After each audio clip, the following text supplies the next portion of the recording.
Halo, ketemu lagi dengan saya Tirta Musitama. Di channel ini Anda akan mendapatkan informasi seputar sukses belajar di perguruan tinggi. Khususnya juga bagi yang baru mulai belajar di kampus maupun yang sedang atau yang sudah mau selesai. Bahkan saya juga menyajikan informasi berbagi tips juga tentang yang sudah selesai. Jadi kalau udah selesai kuliah tuh mau ngapain gitu ya. Nah, mari kita bahas ya. Nah, kali ini dalam episode kali ini saya akan membahas tentang apa kaitan antara mengerjakan skripsi tugas akhir dengan profesi atau pekerjaan nanti setelah selesai. Simak terus sampai akhir.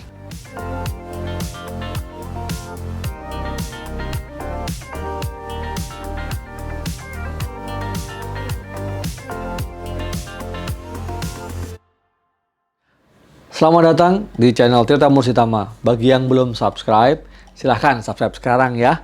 Yang sudah, terima kasih sekali Anda sudah membantu saya untuk semakin semangat mengerjakan konten-konten berbagi untuk rekan-rekan sekalian. Dan juga saya sapa buat kolega dosen, semangat selalu untuk juga berkontribusi membantu para mahasiswa kita atau alumni kita. Baik, seringkali kita memisahkan atau salah mengerti antara pengerjaan skripsi ya sebagai salah satu syarat lulus dari program sarjana dengan pekerjaan atau aktivitas setelah lulus gitu. Seolah-olah nggak ada hubungannya. Tidak, menurut saya itu tidak tepat. Kenapa? Karena dalam mengerjakan skripsi di situ muncul berbagai macam skills, pengetahuan juga yang Anda kerjakan bersama-sama, Anda lakukan, Anda praktikkan ya untuk membuat satu karya ilmiah tugas akhir. Dalam hal ini skripsi ya. Memang skripsi adalah salah satu puncak ya, salah satu syarat kelulusan, tapi juga puncak dari akhir pembelajaran rekan-rekan semua di tingkat sarjana. Ya demikian juga untuk tesis maupun disertasi ya, tapi memang proporsinya berbeda. Nah, lalu bagaimana kaitannya dengan skripsi tugas akhir dengan pekerjaan di masa depan? Nah, saya coba lihat ya, saya melakukan riset ini, saya membaca dari The Future of Job ya, dari World Economic Forum ya, yang dirilis akhir tahun yang lalu. Memang di situ muncul 10 skills yang nanti pada tahun 2025 itu akan banyak diminati atau dibutuhkan oleh industri atau oleh pasar. Nah, kalau kita lihat dari 10 itu, ya, 5, ya, separuh diantaranya adalah tipe skill yang berupa problem solving. Nah, misalnya analytical thinking and innovation, complex problem solving, critical thinking and analysis, creativity, originality, and initiative. Dan yang terakhir, reasoning, problem solving, and ideation. Nah, kalau kita lihat ini kaitan sama problem solving. Nah, apa kaitannya juga dengan skripsi kemudian? Nah, kita perlu ingat bahwa dalam mengerjakan skripsi itu kita mencari fenomena yang terjadi dalam masyarakat maupun fenomena yang muncul dari literatur atau teori. Di situ ada permasalahan yang harus dipecahkan. Nah, problem solving ini terimplementasi dalam mengerjakan skripsi rekan-rekan sekalian. Nah, di situ bahkan ada bagaimana kreativitas melihat permasalahan, kemudian mencari pemecahan ya. Dan pemecahan masalah itu seringkali tidak sederhana, ya, kompleks begitu. Dan juga kita perlu ada analisis yang penuh dengan pemikiran yang kritis. Nah, kreatif, bahkan original, ya, dan inisiatif kita apa di situ, kita tuangkan semua ada di situ di dalam skripsi itu. Nah, jadi kita bisa menggunakan skripsi sebagai latihan sebenarnya, persiapan memupuk skill kita, ya, kompetensi-kompetensi kita agar nanti siap di job market.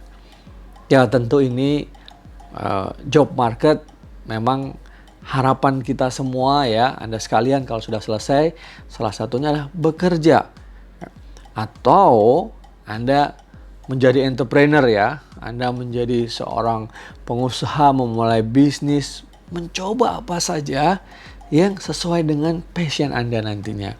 Tapi yang menurut saya sangat penting dari hasil laporan dari World Economic Forum ini adalah mereka mencoba mengidentifikasi ya, skill-skills atau kompetensi juga ya, keterampilan dan kompetensi dan juga pengetahuan yang dibutuhkan agar mereka bisa kompetitif atau dibutuhkan oleh industri gitu. Ya karena memang kita tahu bahwa di industri 4.0 ini ya, atau bahkan nanti menuju society 5.0 sudah terjadi interaksi yang sangat kuat, sangat lekat antara manusia dan mesin atau dengan robot. Ya. Nah, ini adalah salah satu hal yang perlu kita garis bawahi ya. Jadi makanya kita harus mempelajari, meningkatkan kemampuan kita untuk mengasah kemampuan problem solving itu. Nah, selain problem solving yang bisa menjadi alat latihan kita selama skripsi, ada tipe skill apa lagi? Tadi tipe skillsnya selain problem solving, ada self-management, working with people, dan juga technology use and development. Nah, saya coba lihat dari 10 skills yang dibutuhkan tadi, 5 kan sudah menjadi bagian dari problem solving. Nah, saya coba lihat ada 2 tipe skill yang sama-sama kuat, yaitu untuk tipe yang self-management, ya, active learning and learning strategies, dan juga resilience, stress tolerance, and flexibility. Nah, artinya apa di sini? Bahwa dituntut di tahun 2025 nanti bahwa para pekerja atau human capital ya, saya sering menyebutnya begitu, tidak hanya pekerja dalam arti skrup-skrup untuk industri gitu ya, memiliki kemampuan belajar yang aktif dan juga harus mampu memilah juga strategi-strategi pembelajaran yang tepat. Nah, ini menjadi penting, sama halnya dengan mengerjakan skripsi ya. Anda harus aktif mencari tahu, aktif mencari data, aktif mencari sumber data, aktif berhubungan dengan pembimbing, dan juga harus berpikir mencari alternatif strategi pembelajaran yang pas, mencari metode yang tepat, mencari teori yang tepat. Nah, ini berkaitan dengan self-management. Belum lagi kalau berkaitan dengan waktu pengerjaan skripsi yang terbatas.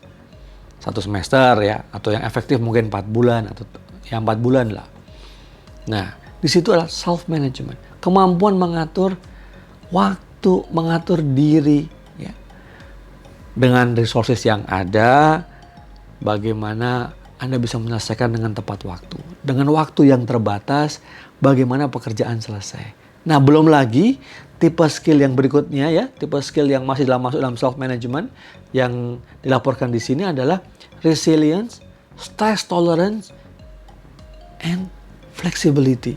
Nah, bagaimana para pekerja atau human capital di tahun 2025 itu memiliki resiliensi, ketahanan yang kuat gitu ya, dan juga kemampuan mengendalikan stres dan juga cukup fleksibel. Nah, sama halnya ini dengan mengerjakan skripsi. Bagaimana Anda harus bisa mengendalikan stres? Tentu pressure-nya ya, tekanannya luar biasa, ketat ya, kuat gitu. Belum kalau pembimbingnya nggak setuju, pembimbingnya nggak akur, bisa aja Anda makin stres. Apalagi dalam masa COVID, ya pandemi COVID-19 seperti sekarang ini ya, ketika video ini dibuat, mungkin Anda berat sekali mencari data, ya, mencari informan, ya, menyebarkan kuesioner, atau cara menganalisisnya juga mungkin terbatas karena tidak ada hubungan secara langsung ya, on-site secara fisik. Nah, ini dibutuhkan satu pengendalian stres yang luar biasa dan ketahanan yang kuat. Nah, ini menjadi sangat penting ya, Anda memupuk itu. Dan untuk itu apa? Kalau ada banyak hambatan, ya, banyak tantangannya, Anda dituntut juga untuk fleksibel. Memang harus ada dalam satu koridor yang pas. Tapi bagaimana dalam koridor itu, Anda tetap bisa bermain. Ada fleksibilitas di antara koridor itu. Jadi tidak melenceng ke sana, melenceng ke keluar, ke atas gitu. Artinya yang ingin saya sampaikan adalah, memang ada guidance, ya, ada prosedurnya, ya, tapi Anda juga tidak perlu terlalu strict, ya. Artinya Anda bisa melihat di mana celah-celah, mencari data misalnya, menganalisis data, kemudian memahami narasumber, memahami data, itu jangan cukup fleksibel. Bagaimana juga berusaha untuk menghubungi pembimbing, ya, berdiskusi, berkomunikasi, berinteraksi dengan pembimbing dengan fleksibilitas yang tinggi. Nah, ini sangat penting. Ingat ya, fleksibilitas itu bukan berarti kita mengikut arus begitu saja hingga hanyut, bukan. Ya, maunya ini kita ikuti, maunya pembimbing itu kita ikuti. Ya, konteksnya adalah kita menangkap sinyal-sinyal dari pembimbing, sinyal-sinyal dari pemberi data atau narasumber, informan, ya, mungkin perubahan cara, ya, karena ada tantangan seperti ini, ada hambatan lain, sehingga itu mentok kita berubah lagi gitu. Nabrak tembok, ya, kan kita nggak berhenti kita nabrak tembok, kita mau terus naik temboknya, lompat tembok, ya, atau memutar sehingga bisa melewati tembok itu, atau Anda lubangin tembok itu. Nah, ini analoginya seperti itu. Nah, itu dari tipe skills, ya. Yang kedua, ya, tadi yang pertama adalah problem solving, ya kan. Yang kedua adalah self management. Nah, sekarang ada tipe skills yang ketiga, ya, yang menurut saya juga sama-sama kuat kalau dari sisi jumlah, ya. Itu adalah technology use and development. Nah, di sini yang menurut laporan The Future of Job ini dari World Economic Forum, itu yang masuk dalam teknologi use dan development itu adalah teknologi use itu sendiri, monitoring and control, dan juga teknologi design and programming. Nah, ini memang saya menilai spesifik, ya, buat teman-teman yang memang memiliki latar belakang engineering, computer science, ya, sistem informasi, namun berkaitan dengan hal-hal yang lekat dengan teknologi. Nah, tapi tentu kan membuat skripsi ini juga kita juga menggunakan teknologi. Paling tidak bagaimana mengaitkannya dengan skripsi itu. Kita misalnya menggunakan piranti-piranti lunak. Nah, dengan masa-masa pandemi COVID-19 seperti saat ini video dibuat, ya, tentu kita mencari cara menggunakan aplikasi tertentu untuk mengumpulkan data. Kita menggunakan aplikasi tertentu, piranti lunak, untuk kemudian menganalisis data. Atau kita juga mencoba, ya, memonitoring dengan menggunakan aplikasi-aplikasi tertentu.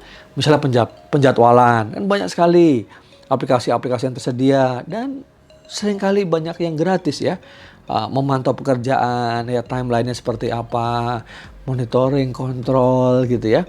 Hingga hal-hal yang sangat rumit dan spesifik kalau Anda memang berlatar belakang computer science, ya, information system, engineering, berbagai macam engineering, ya.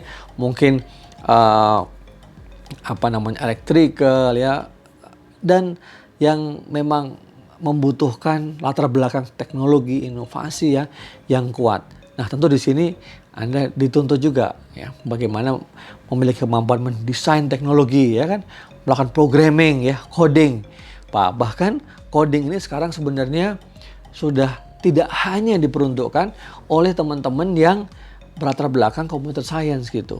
Orang-orang yang memang memiliki minat, ya, terhadap pemecahan masalah itu seringkali juga melakukan belajar coding. Banyak sekali kalau kita googling gitu, ya, atau kita belajar cek di aplikasi atau di YouTube, kita juga bisa belajar bagaimana coding bagi orang yang tidak memiliki latar belakang coding. Bahkan ada aplikasi misalnya membuat website atau membuat apps gitu sekalipun yang tanpa rumit gitu. Nah, ini kemampuan ini yang perlu dimiliki juga. Nah, tipe yang terakhir, ya, adalah working with people.